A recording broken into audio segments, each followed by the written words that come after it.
안녕하세요. 조선과 세계를 연결하는 주간 조선타임즈입니다.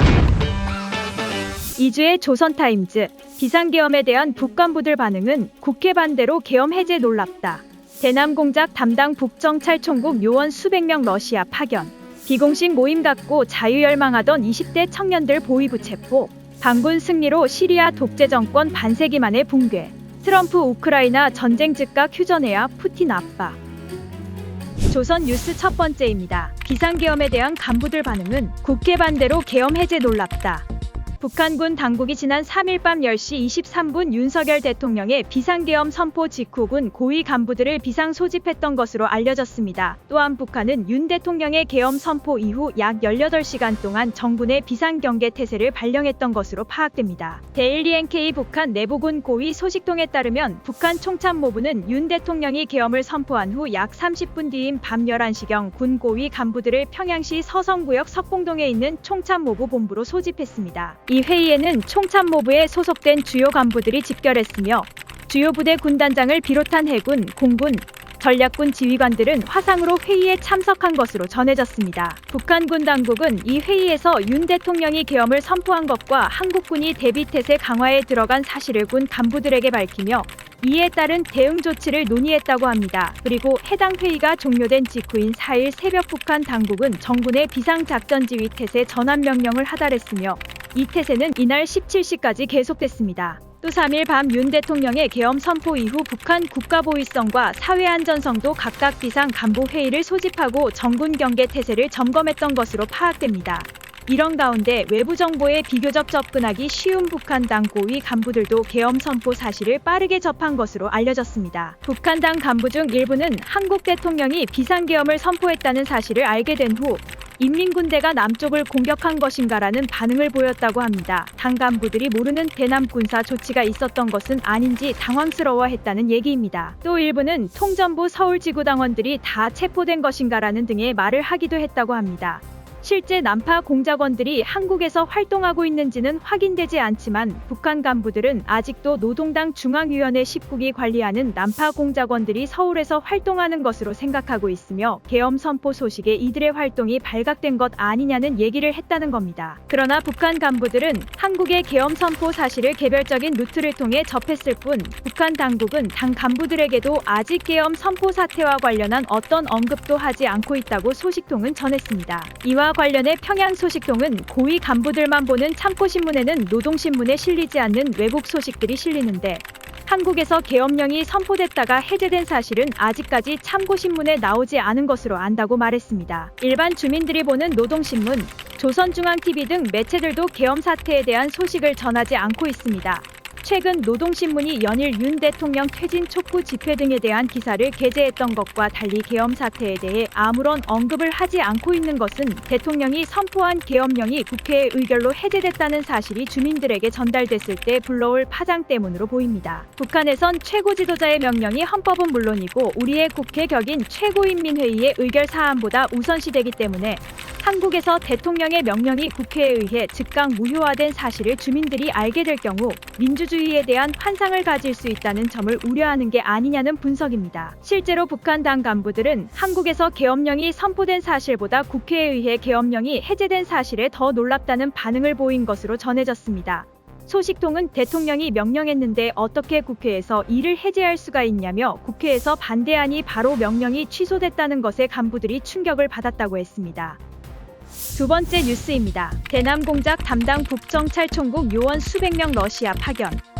대남 및 대외 공작 업무를 담당하고 있는 정찰총국 요원 수백 명이 지난달 초 러시아, 우크라이나 전쟁에 투입된 것으로 알려졌습니다. 침투 정찰 등 특수전 임무에 특화되어 있는 부대까지 투입하면서 러시아와의 포괄적인 전략적 동반자 관계를 강화하려는 북한 당국의 의도란 분석이 나옵니다. 데일리 NK 북한 내부 소식통에 따르면 북한 당국은 지난 10월 초 러시아의 전쟁 지원 요청에 따라 정찰총국 파병 결정을 내렸습니다. 북한은 이들을 파병하기 전 체력 전력 테스트는 물론 고강도 전술 훈련, 간단한 러시아 회화 교육과 더불어 러시아군 장비 운용법 학습까지 진행한 것으로 전해졌습니다. 또한 파병 인원들에게 훈련받았던 것과 실제 전장은 다르다는 점을 인지시키면서 현지에서 러시아군이 근 3년간 쌓은 전술적 경험과 자료를 적극 습득하라는 지시를 내렸습니다. 아울러 북한은 정찰총국의 전문성이 발휘될 수 있도록 정찰 및 정보 분석 훈련도 별도로 진행했다고 소식통은 전했습니다.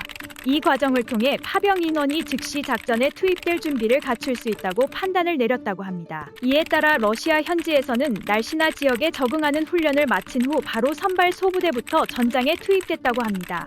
나머지 인원은 러시아 극동지역 교습소에서 필요한 장비 운용 훈련을 진행하면서 대기 중인 것으로 알려졌습니다. 이들의 맡은 임무는 정보 수집, 전투 계획 수립, 특수작전 지원, 전자정찰, 전파교란 등인 것으로 전해집니다.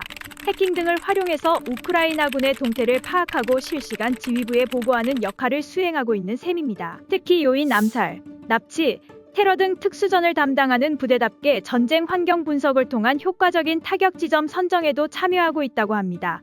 자폭 공격형 무인기를 띄워 적의 수뇌부를 직접 공격하는 등 전쟁 의지를 약화시키는 전술적 임무까지 수행하고 있는 것으로 보입니다. 소식통은 러시아군과의 협력이 우리의 현대전 전술 경험을 축적할 좋은 기회로 보고 있다면서 첨단 무기 체계를 간접적으로 습득할 혹이라고 판단하고 있는 것이라고 말했습니다. 세 번째 뉴스입니다. 비공식 모임 갖고 자유열망하던 20대 청년들 보위부 체포. 북한 평안남도 순천시의 한 주택가에서 비공식 모임을 가지며 자유사회를 동경하던 20대 청년들이 시 보위부에 체포된 것으로 알려졌습니다. 평안남도 소식통은 데일리 NK에 자주 모여 앉아 한국과 미국을 비롯해 자본주의 문화가 깃든 영상물들을 보고 자신들이 처한 현실을 개탄하며 자유를 열망하던 순천시의 20대 청년 6명이 지난달 중순 보위부에 적발돼 체포됐다고 전했습니다. 소식통에 따르면 이들은 모두 대학은 졸업했으나 마땅히 입직하지 못한 노동청년들로 8.3으로 돈벌이를 하면서 주에 한 번씩 모여 앉아 속 얘기를 나눠왔습니다. 초반에는 북한 내에서의 여러 가지 현실적인 문제들의 불만을 토로하고 서로 공감대를 형성하는 정도였으나 비공식 모임으로 고착되면서는 한국 드라마 등 자본주의 문화가 깃든 영상물들을 함께 보는 사이로 발전했고 이 과정에 이들은 자유사회에 대한 호기심과 열망을 품게 됐습니다. 실제 보위부에 붙잡혀 조사받는 과정에서 이들은 북한 사회주의 체제에서의 경직된 문화와 문화적 통제 속에서 다른 세상에 대한 호기심과 열망을 품었다고 고백했으며 자본주의 사회의 유행을 공유했다고 진술하기도 했습니다. 이들이 비공식적인 모임을 하고 있다는 사실은 동네의 보위부 정보원으로부터 보위부의 귀에 들어가게 됐습니다. 이후 보위부는 이들의 집을 가택 수색해 USB를 발견했는데 여기에는 금지된 한국 드라마와 서양 음악, 중앙통로로 방영되지 않은 축구 경기 동영상 등이 저장돼 있었다고 합니다. 소식통은 보위부는 지금 주민들이 앞에서는 당의 지시를 따르고 충성심을 보이는 척하지만 돌아앉아서는 비공식적인 공간에서 자본주의 문화를 탐닉하면서 새로운 세상을 꿈꾸고 있다고 평가했다며 특히 외부에서 유입된 자본주의 문화가 젊은 세대 사이에서 일반화되고 있다는 점에서 청년층에 대한 단속을 강화해야 한다고 시당에 보고했다고 말했습니다. 이 같은 내용은 평안남도 당위원회에까지 보고됐는데 이에 도당은 이번 사건을 정치사상적 문제로 규정짓고 외부 문화 유입 차단을 위해 단속을 더욱 강화해야 한다는 방침을 내세운 것으로 전해졌습니다. 소식통은 도당은 청년층의 사상 변화를 당해서 끊임없이 통제하는데도 자본주의 문화를 갈망하는 청년들이 늘어나고 있으며 보이지 않는 곳에서 이를 충족하려고 하고 있다는 데 주목했다며 3명 이상 모여 앉지 않도록 보위 안전기관들이 철저히 감시해야 한다고 당부했다고 말했습니다.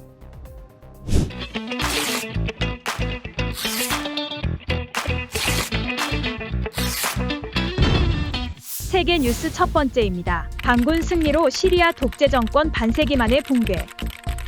시리아 반군이 다마스쿠스를 함락시킴에 따라 반세기가 넘는 아라사드 일가의 철권 통치가 사실상 막을 내렸습니다. 이슬람 수니파 무장 조직 하야트 타흐리르 알샴이 이끄는 반군은 8일 수도 다마스쿠스를 점령한 후 50년 이상 철권 통치를 해온 아사드 정권을 축출했다고 선언했습니다. 하페즈와 바샤르 아라사드 부자는 1970년부터 지금까지 54년간 시리아에서 2대에 걸쳐 최고 권력을 독점해왔습니다. 하페즈 아라사드는 1963년 바트당이 일으킨 쿠데타의 러시아의 가담해 시리아 공군사령관 자리를 차지하면서 시리아의 권력 중심부에 등장했습니다. 그는 1966년의 2차 쿠데타에도 참가해 바트당의 기존 인사들을 대거 몰아내고 국방장관 자리를 꿰어찼으며 1970년 11월에는 스스로 수계 역할을 해 3차 쿠데타를 성공시켰습니다. 처음에는 허수아비 대통령 권한대행을 세워놓고 본인은 국무총리라는 명목으로 집권했다가 1971년 4월에는 대통령에 직접 취임했습니다. 하페즈는 장남인 바셀을 후계자로 지목했으나 바셀은 1994년 자동차 사고로 숨졌습니다. 그러자 하페즈는 런던에서 안과 의사로 일하고 있던 차남 바샤르를 불러들여 후계자로 삼았으며 1998년에는 시리아군의 레바논 점령 작전을 맡겼습니다. 바샤르는 2000년 아버지가 죽은 후 대통령이 돼 철권 통치 기구를 물려받아 24년에 걸쳐 집권했습니다. 아사드 일가는 2011년 아랍의 봄 사태와 맞물려 발발한 대규모 반정부 시위를 무자비하게 진압한 후 내전이 시작되자 고문과 독가스 사용 등 온갖 수단을 동원해 자국민을 탄압했습니다. 이 과정에서 러시아와 이란,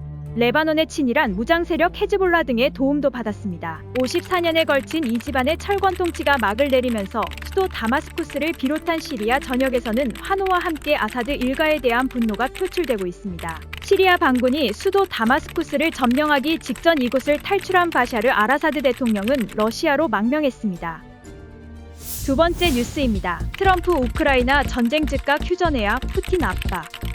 도널드 트럼프 미국 대통령 당선인이 8일 우크라이나 전쟁의 즉각적인 휴전을 촉구하며 블라디미르 푸틴 러시아 대통령을 압박했습니다. 현재 프랑스를 방문 중인 트럼프 당선인은 이날 아침 자신이 설립한 소셜미디어 트루스 소셜에 올린 글에서 시리아 아라사드 정권 붕괴와 우크라이나 전쟁 간 연관성을 지적하며 우크라전 종식을 촉구했습니다. 트럼프 당선인은 아사드의 보호자였던 블라디미르 푸틴이 이끄는 러시아는 더 이상 그를 보호하는 데 관심이 없었다며 그들은 우크라이나 때문에 시리아에 대한 모든 관심을 잃었다고 적었습니다. 트럼프 당선인은 우크라이나 전쟁을 두고 절대 시작돼서는 안 됐을, 영원히 지속될 수도 있는 전쟁이라며 이곳에서 양 60만 명의 러시아 군인이 다치거나 사망했다고 덧붙였습니다. 트럼프 당선인은 그러면서 시리아 정권의 보호막이었던 러시아와 이란을 두고 한쪽은 우크라이나와 경제 악화로 인해 다른 쪽은 이스라엘과의 분쟁 때문에 약화한 상태라고 분석했습니다. 트럼프 당선인은 마찬가지로 젤렌스키와 우크라이나는 협상을 통해 이 광기를 멈추고 싶어 한다며 그들은 터무니없이 40만 명의 군인과 더 많은 민간인을 잃었다고 적었습니다. 트럼프 당선인은 이어 즉각적인 휴전이 이뤄져야 하고 협상이 시작돼야 한다며 너무 많은 목숨이 불필요하게 낭비되고 있고 너무 많은 가정이 파괴되고 있으며 이대로 계속된다면 훨씬 더 나쁜 상황으로 변할 수 있다고 우려했습니다. 그러면서 나는 블라디미르를 잘 알고 있다. 지금은 그가 행동할 때다라며 푸틴 러시아 대통령의 결단을 촉구했습니다. 한편 트럼프 당선인은 전날 당선 후 처음으로 파리에서 볼로디미르 젤렌스키 우크라이나 대통령과 전격 회동했습니다. 회동 후 젤렌스키 대통령은 X에 우리는 우리 국민과 현장 상황 그리고 정의로운 평화에 관해 이야기했다며 우리는 이 전쟁이 가능한 빨리 그리고 정당한 방식으로 종식되길 원한다고 적었습니다. 지금까지 한 주간의 세계와 조선의 소식을 전해드리는 주간 조선 타임즈였습니다. 다음 주에도 알찬 소식으로 찾아뵙겠습니다. 감사합니다.